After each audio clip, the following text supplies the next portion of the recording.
Hello, everyone. What I'm about to do is to show you how to do citations in brief.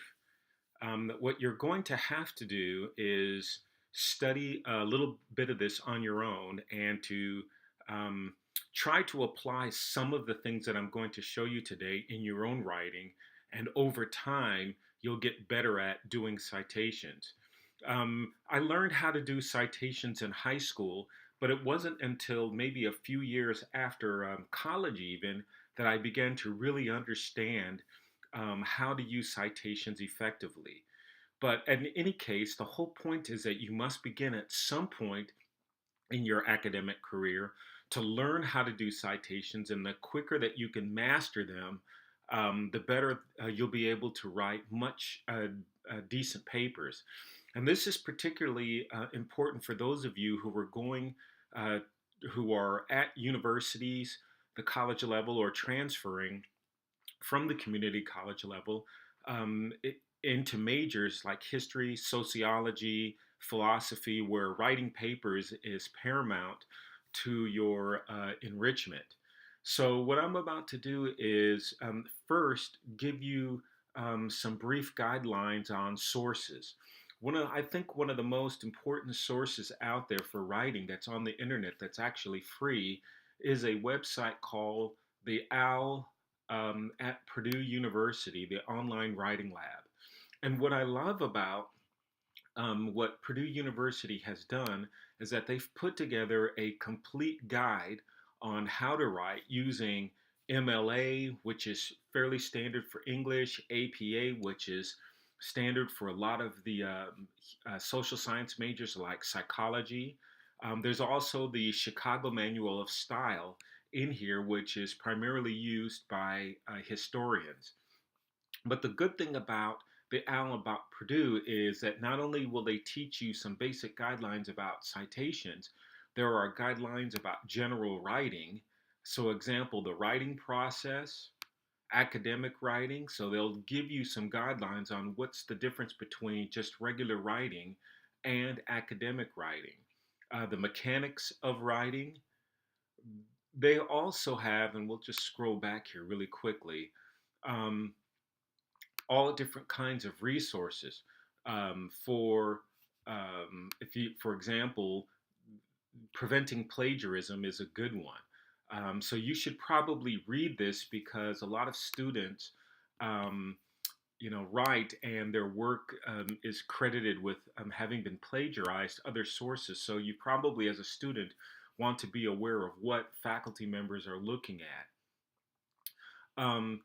There's also help for English as a second language and some vidcasts here.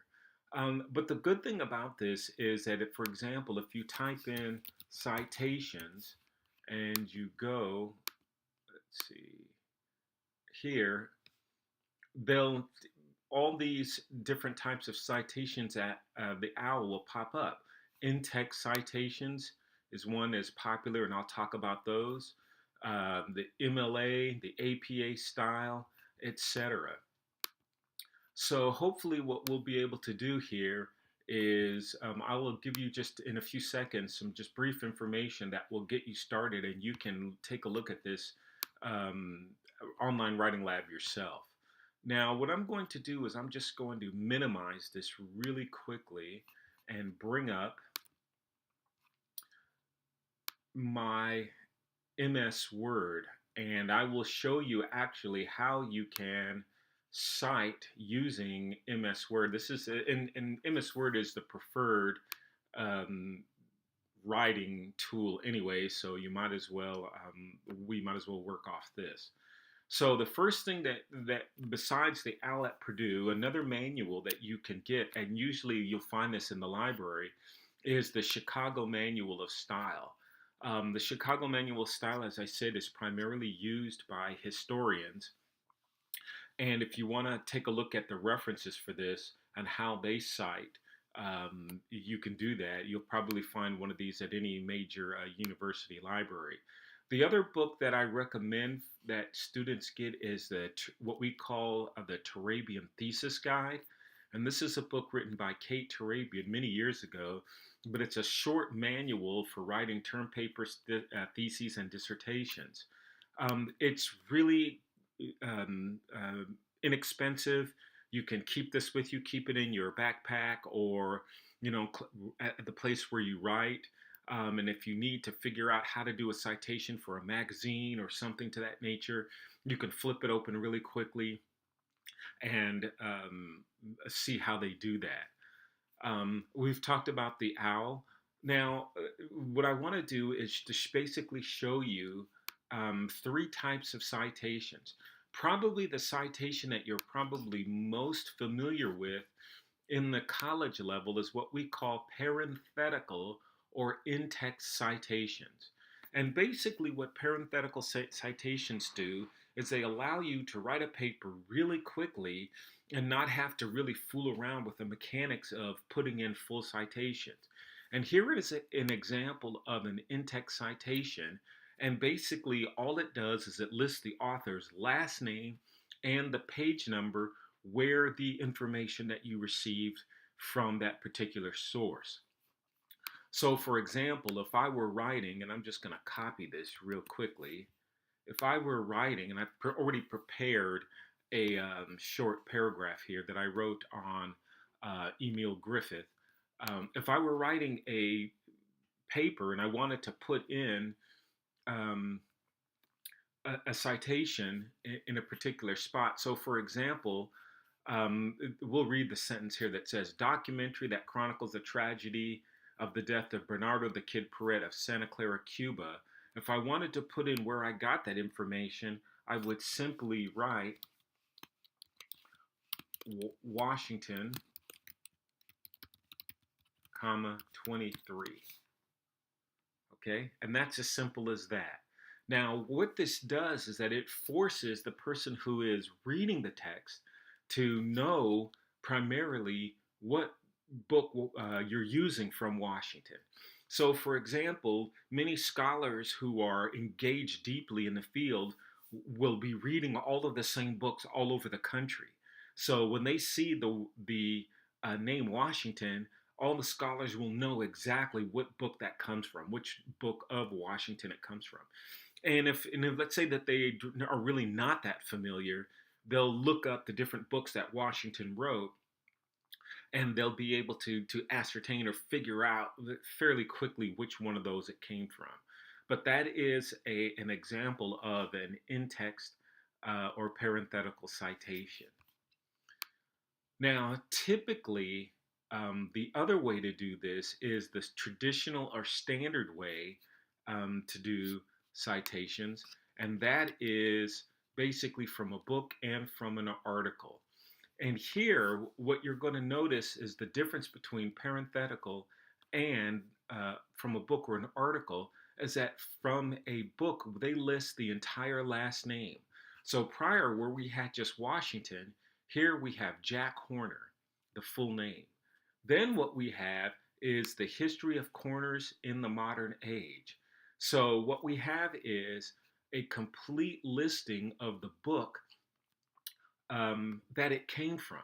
Next, what we have is all this stuff in the parentheses, the place where the book was published, who the publisher was, and this one in this case is Princeton University Press, the date, 1994, and the pages where this came from. So again, we have the full name of the author, the complete name of the book, the place where the book was published, and the publisher, the year that the book was published, and the page number. Now, the reason why you're going to completely do it this way is because there might be Washington or Jack Horner might have written 10 books and on similar subjects. And so you're just showing the person who's reading the text exactly where this book came from, where it was published, when it was published, and the exact page number. Now, here is one from an article. This is done by Mary Contrary.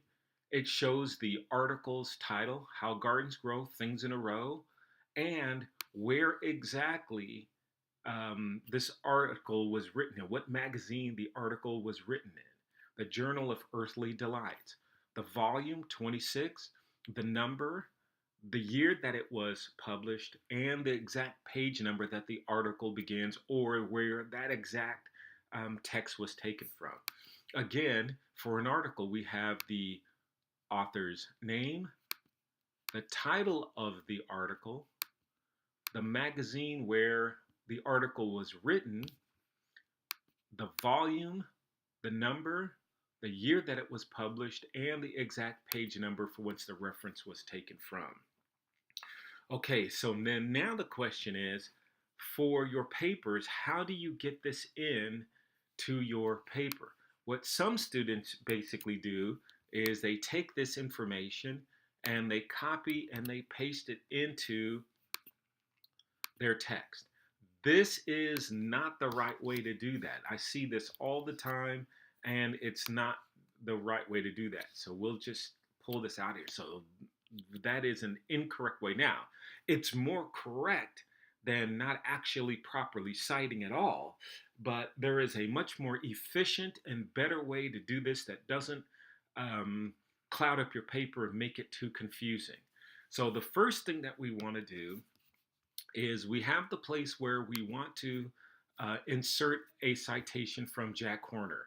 So what we do is we take our cursor and we literally place our cursor at the end of the sentence, not inside the period where the letter is, but outside the period at the end of the sentence. Then we go up here to the insert function, the insert tab of Microsoft Word, and we open it and we scroll down, and you'll notice that there is a title here for footnote. What you want to do is you want to click on this. Now, what's going to happen is that this window pane is going to open up, and what you'll notice is it's going to have essentially three different areas where you're going to have to address when you're doing your citations. The first thing that it's going to do, it's going to ask you if you want footnotes or endnotes. Now, the basic difference between a footnote and an endnote is very simple. A footnote means it's going to be at the foot or the bottom of the paper. An endnote means it's going to be at the end of the paper. And I'll do both of these really quickly to show you. And it says right here at the bottom of the page. So you're going to select footnote at the bottom of the page. And sometimes it says beneath the text, but you're never going to do that. Just select the bottom of the page. Then it's going to ask you for format. What you want to do is you want to always stick to numbers. And sometimes they have asterisks, Roman numerals, capital letters, small case letters, but you want to do numbers. For some reason, there is also an opportunity to do custom marks, and that's usually for more technical writing, like in engineering or etc., but you're not going to do that. And then you want to start at number 1, and you want continuous. Now, sometimes when you're writing, you'll break your papers down into sections.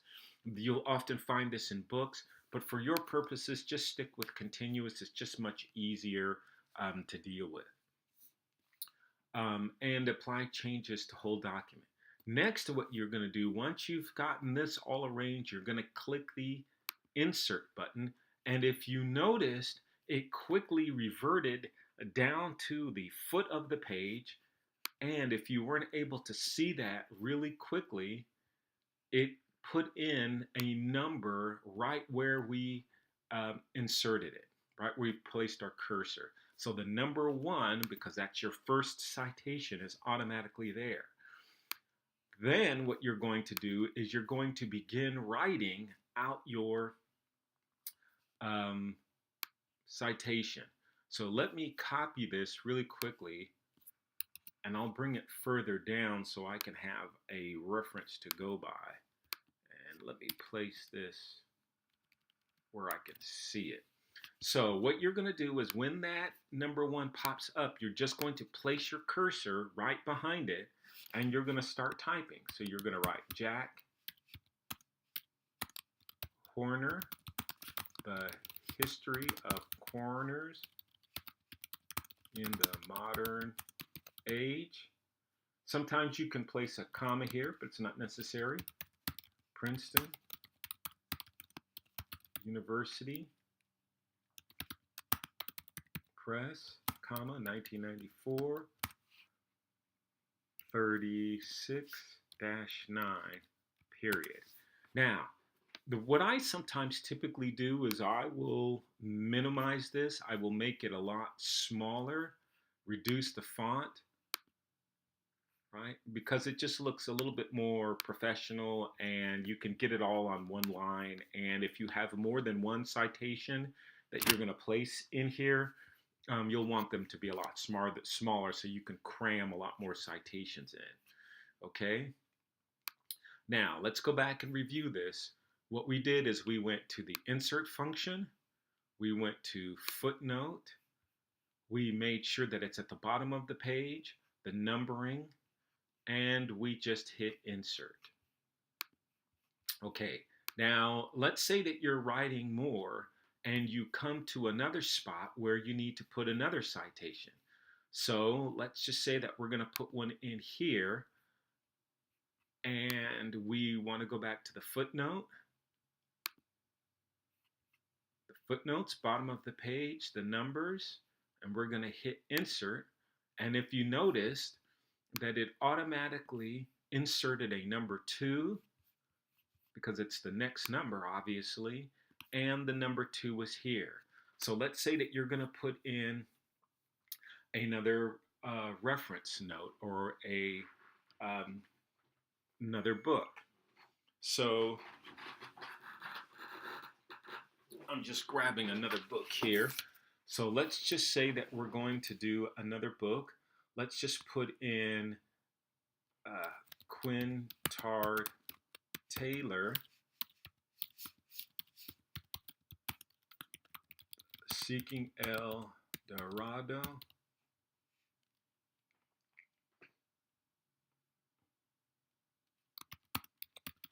African Americans. Make sure we get the spelling right.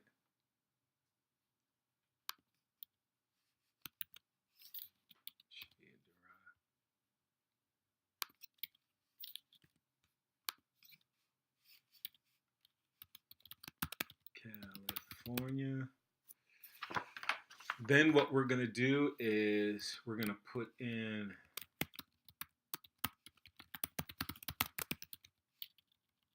the publishing information.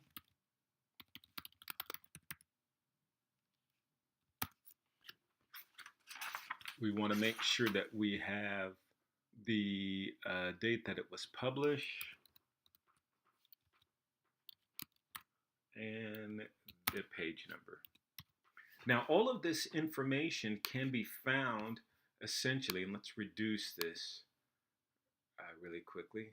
All of this information can typically be found in the inside first few pages of any book that you're reading.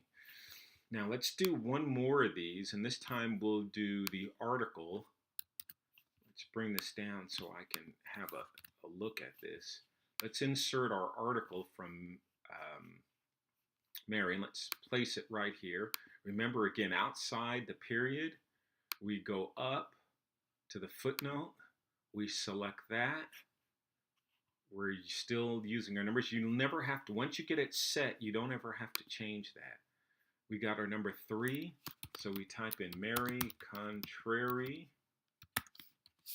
How Gardens Grow Things in a Row, the Journal of Earth a Delight, volume, I think it was, let's see, let's move this back up, volume 26, number 3, 1995, 123. Okay, so then let's minimize this, reduce the font. I think that was maybe at a 9 font or so. Okay, so there you go. That's how you're going to do this. Now, there are a couple of things that you need to pay attention to, and we'll address this really quickly. Now, let us say that you need to put in another citation, but you're going to use the book from Jack Horner again. So let's take a look at this. So let's say that you have to use the book from Jack Horner, but instead of using between 36 and 39, let's say that you have to use this on page 70. Okay, so if you're going to do that, there is no need, therefore, to write out the entire um, book, because you've just already used or placed in the entire information about the book, so there's no need to do that again. So let's say that you're going to put this right here. So we'll go back to the insert function, footnote. You're going to hit insert again, your number 4. So you need to use, after you've placed in these, you need to use Jack Horner. So all you're going to do is type in Horner and then the number. I'll explain this as soon as I minimize this. Okay, so this is what we've done. You've used Horner once. You've showed me the name, the title of the book, the publisher, who published it, Princeton University Press, the year, and the page number. You needed to use Horner again later in this paragraph or in the document. So rather than write out everything again, all you need to do is say Horner number 70. Okay? Now, this is where this is going to get a little bit tricky. Let's say you have this sentence right where you placed in Horner number 70, and that was your 4th citation. Let's say that you needed to use Horner again on page 90. So you're going to insert footnote again. You don't need to change any of this. Again, it's just going to automatically insert number 5. And let's say that you needed to use Horner again. Now, what most students will do is they'll type out Horner and they'll place in 90. This is not correct. Let me repeat that. This is not correct. The way that you're going to do this is you're going to use the Latin term ibid, I-B-I-D, and then the number 90. Let's reduce the font and then I'll explain. Okay, so here is we've got a lot of citations here and we can explain them again. Here we use Jack Horner for the first time, the history of corners. We have the book, the place that it was published, the city, the press that published it in 1994, and the page number. Then we had another book by Quintard Taylor, the name of that book, where it was published, and the page number. Then we had our article from a magazine or some other non-book, How Gardens Grow, the journal where it came from, the volume, the number 1995, and the number of the page that it came from. Then we needed to use Horner again. But you notice that we didn't use Horner right after the first time we used it. We had others that interceded. So I could not place, for example, if I were to have placed ibid here, let's say ibid 70, rather than Horner, what this would have done is it would have made me think that ibid was referring to Mary Contrary. What ibid basically means is the one above. In Latin term, essentially that's what it means, the one previous. So had I placed ibid here, it would have said that my Mary Contrary was the place where I'm getting that from, but I wasn't. So what I needed to do here, because I needed to use Horner again, but later on, there was no need for me to type out the full text because I already have that, right? So all I needed to do is say Horner number 70, okay? Now, what happens if, and I will just borrow a sentence here because I'm going to need to show you something. I will just type a sentence here.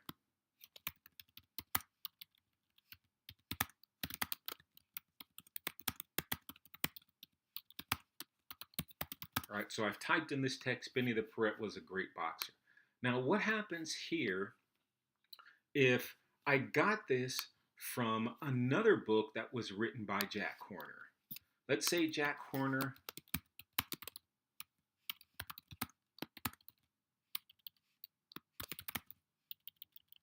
wrote another book.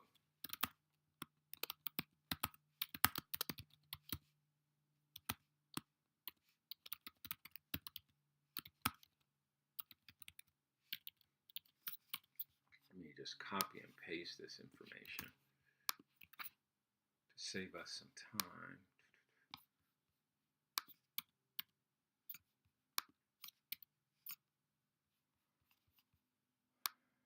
Okay, so what happens if, and let me just change this so it'll be a little bit more clear. Let's just say that Jack Horner wrote another book that you're borrowing from. So let's say that you're using 2 of Jack Horner's books and you needed to insert the second book that he wrote somewhere in your text as well. So what you're going to do is you're going to go back to the function, hit insert, footnotes, and wow, there it is. Now here's the key. If you use another one of Horner's books, you cannot write Horner number 50 because I will think that is this Horner's book that you've already used. So what you need to do then is you're going to have to write out the entire book from Horner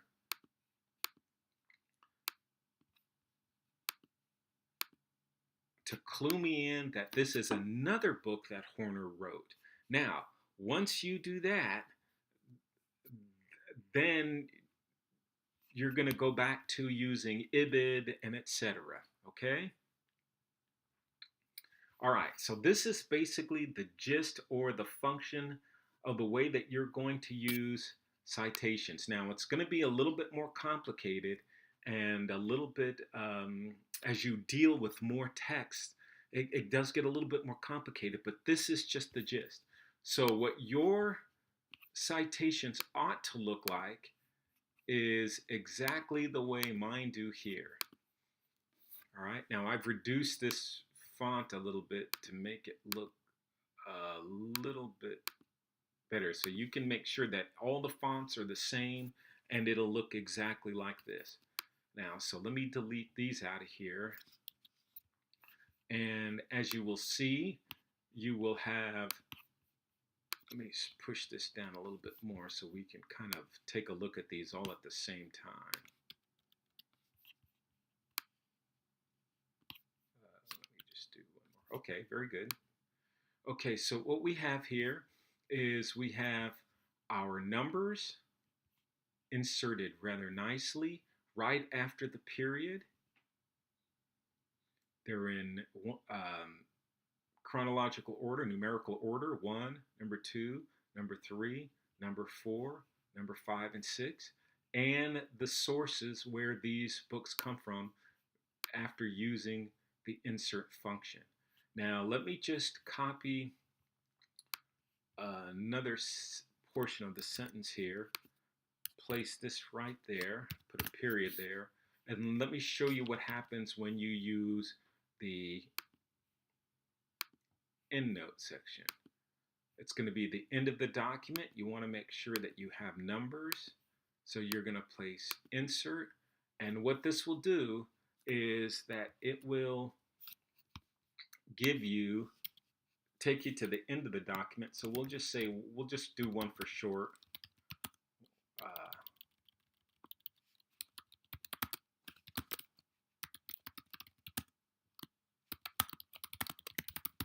Slavery.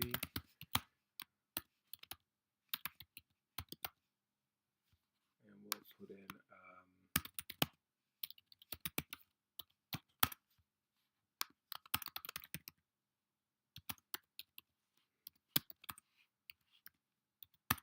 okay.